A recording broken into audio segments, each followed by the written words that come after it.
Olá, saudações a todos. Estou aqui mais uma vez para dar minha contribuição ao nosso estudo do Livro dos Médiuns, esse estudo que tem trazido tanto conhecimento, tem enriquecido tanto, né, a nossa busca por saber, por conhecer mais, principalmente sobre esse assunto tão complexo e tão fascinante ao mesmo tempo. E hoje eu vou dar continuação, né, dar continuidade ao capítulo 25. Vou ler o item 272 e 273, fazendo breves comentários para que a gente possa dar continuidade a esse estudo no decorrer da aula lá no grupo. Antes de mais nada, eu vou pedir a todos que respirem fundo, que possam serenar os seus pensamentos, para a gente poder silenciar nossa mente, para poder entrar em harmonia, em equilíbrio, em sintonia com nossos mentores, para que esse estudo continue sendo proveitoso para todos nós. Que a paz do nosso Senhor Jesus nos acompanhe nesse momento e que a gente possa absorver o conhecimento que está no livro e que dentro do entendimento, somando, né, os entendimentos de cada um de nós. Que assim seja, graças a Deus. Então eu vou começar, né, a fazer a leitura e tecendo breves comentários para a gente poder desenvolver o tema no grupo. O item que eu vou falar são, como eu disse, 272 e 273. No item 272, ele começa assim: as evocações oferecem frequentemente mais dificuldades aos médiuns que aos ditados espontâneos, sobretudo quando se trata de obter respostas precisas a perguntas circunstanciadas. Para tanto, são necessários médiuns especiais, ao mesmo tempo flexíveis e positivos. E já vimos no item 193 que eles são muito raros, porque, como já dissemos, as relações fluídicas nem sempre se estabelecem instantaneamente com o primeiro espírito que se apresenta. Convém, por isso, que os médios não se entreguem a evocações para perguntas detalhadas sem estarem seguros do desenvolvimento de suas faculdades e da natureza dos espíritos que os assistem, pois, com os que são mal assistidos, as evocações não podem ter nenhum caráter de autenticidade. Eu acho que não tem muita dúvida aqui, né? Primeiro, ele fala que é muito mais difícil proceder fazer uma evocação do que um espírito que vem de maneira espontânea. É muito mais difícil receber uma mensagem de um espírito por evocação do que uma mensagem espontânea. E isso se dá, né, pelos motivos que ele falou. Primeiro, porque precisa, né, de um médium mais experimentado, um médium mais, como ele diz aqui, flexível e positivo, né? Que é aquele médium que já está mais seguro da sua mediunidade, já está mais, como é que se diz, experiente, digamos assim, né? Tanto que ele fala aqui, né? Convém por isso que os médios não se entreguem a essas evocações se eles não estiverem seguros das suas faculdades mediúnicas e também que eles não estejam certos que estejam sendo assistidos por espíritos mais elevados.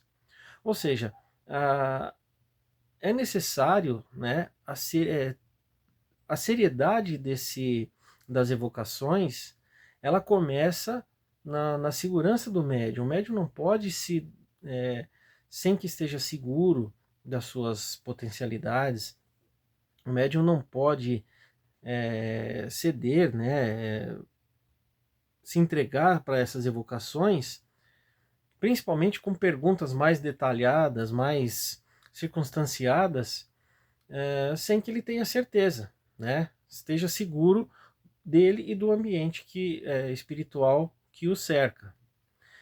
Então a gente vê que na continuidade aqui, porque assim, quando você vai brincar, se você não tiver num ambiente seguro desses, você está correndo muito mais risco de ser enganado, de ser vítima de espíritos mais brincalhões, zombeteiros, enfim.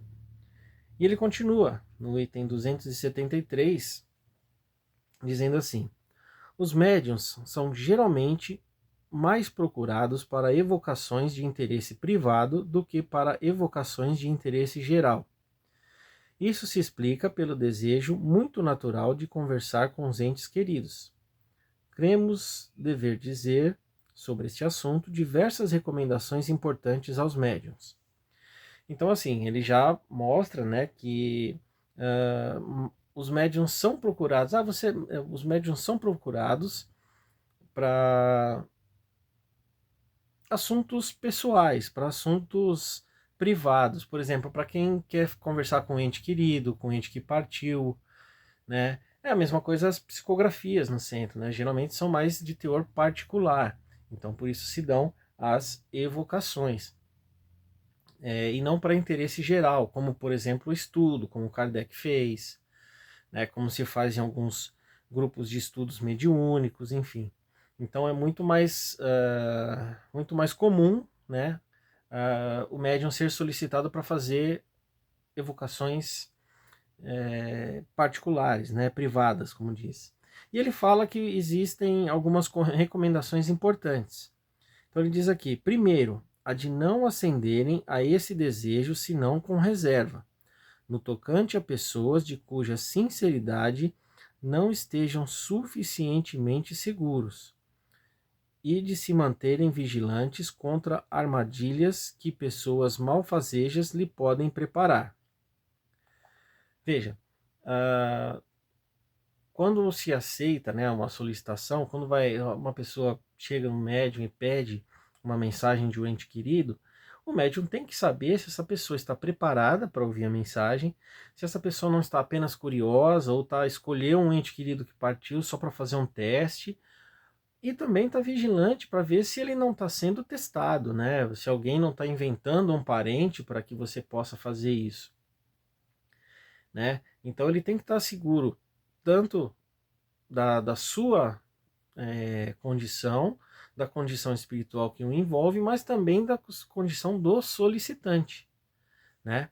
E ele continua assim: segundo, o de não prestarem sob nenhum pretexto a essas evocações, se perceberem intuitos de curiosidade e de interesse e não uma intenção séria da parte do evocador, de se recusarem a servir para qualquer questão ociosa ou que não esteja no âmbito das que racionalmente se podem propor aos espíritos.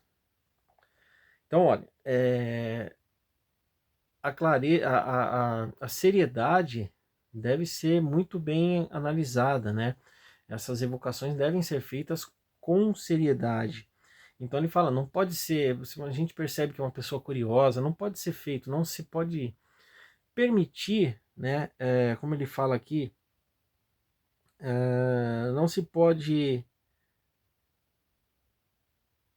sob nenhum pretexto, se prestar, a palavra era essa, se prestar a fazer uma evocação se o pretexto for de curiosidade, for de ociosidade, for de brincadeira, ou mesmo, é por isso que tem que estar atento, né, à intenção daquele que solicita, né? Normalmente, muito menos de teste, né, de ser provados, de serem testados, porque os espíritos mais sérios, quando eles percebem que a evocação não foi feita para um propósito mais sério, mais digno, eles se retiram.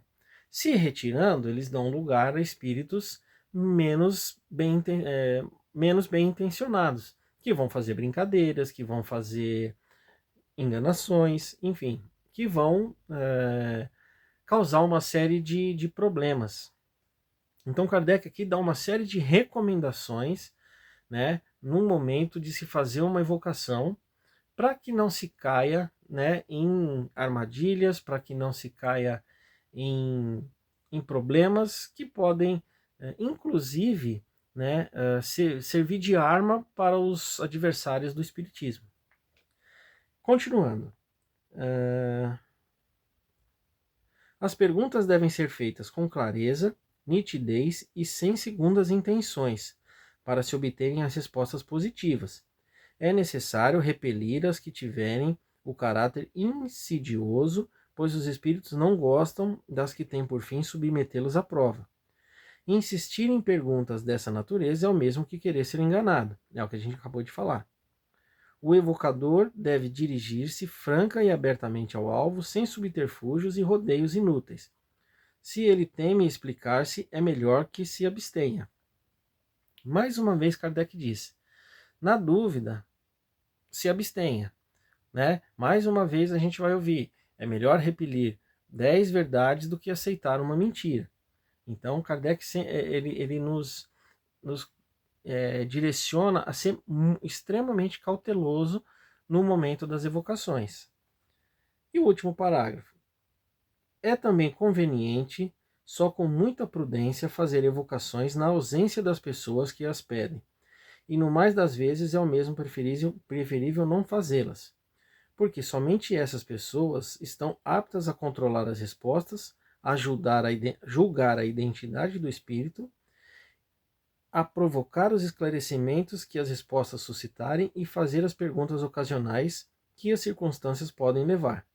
Além disso, sua presença é um motivo de atração para o espírito, geralmente pouco disposto a se comunicar com estranhos pelos quais não tem nenhuma simpatia. Em suma, o médium deve evitar tudo que possa transformá-lo em um instrumento de consultas, o que, para muita gente, equivale a um ledor da sorte. Então, veja, Kardec ele diz, né, o que deve ser evitado para que a gente não caia nos engodos, para que a gente não caia nos enganos que a prática mediúnica pode nos levar.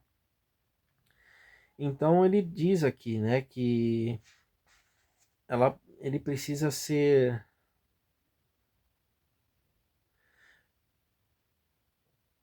tá. Ele está falando aqui, o que ele falou aqui também é de não fazer a evocação sem a presença daquele que está evocando.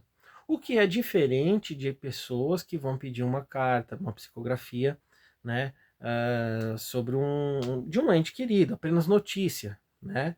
Aí é uma coisa diferente, porque a espiritualidade vai tratar de verificar se o espírito está em condições, se não ele vai dar a notícia, aquilo que a gente já conversou antes. Mas no caso de uma evocação específica, para fazer perguntas específicas a um determinado espírito, é muito recomendado que o solicitante esteja junto, porque ele vai poder entender do assunto, esclarecer as respostas que foram dadas, ajudar a identificar se é ou não é, enfim. Então, como ele diz, na dúvida é melhor não fazer, né? É melhor não proceder nessa evocação.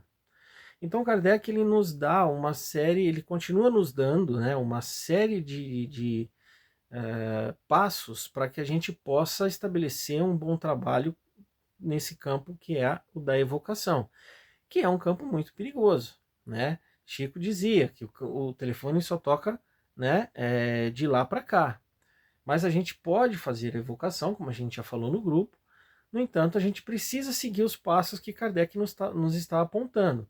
E sempre com seriedade, sempre com a intenção de ajudar, sempre com humildade, que a gente já falou em outras aulas e talvez vá continuar falando, com humildade, com serenidade, prudência, né? E estudo.